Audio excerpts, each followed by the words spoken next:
A more positive tune in the Westminster playground on day 2 of this campaign.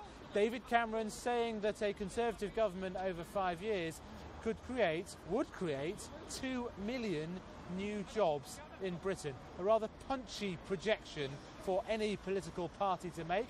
It's not governments that create jobs after all, it's businesses.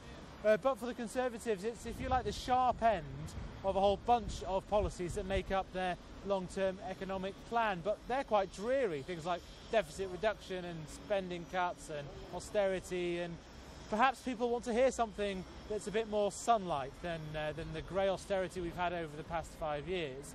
Certainly, their basis for this number is that last time, 5 years ago, the OBR projected about 1 million jobs and they got 1.9 million. They're projecting 1 million more over the next 5 years, and so the Conservatives argue, well, let's just double it again. They do have some credibility to spend on this. The sorts of claims they made in the 2010 election exactly 5 years ago on jobs were ridiculed at the time, frankly.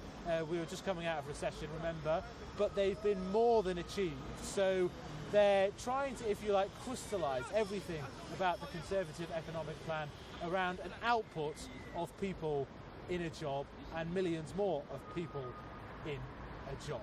Now, Labour obviously argue, hang on a minute, the jobs that have been created over the past 5 years, well, they're 0 hours, they're part-time, they're self-employed, they're not real jobs, or many of them are not real jobs, and underpinning all of it is pay freezes and pension cuts and all that sort of stuff.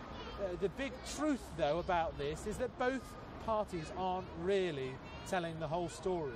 The low pay and high jobs are intrinsically connected. They're two sides of the same coin. You go to factories that have been kept open, car factories that have created loads more jobs or maintained jobs, and you notice that they had 3 or 4 years of pay freezes. They're the flip side of each other, but the Labour Party don't want to admit that pay freezes and pay restraints have helped job creation, and the Conservatives won't say that the jobs miracle is built on low pay. So we're not getting the whole story from either major party.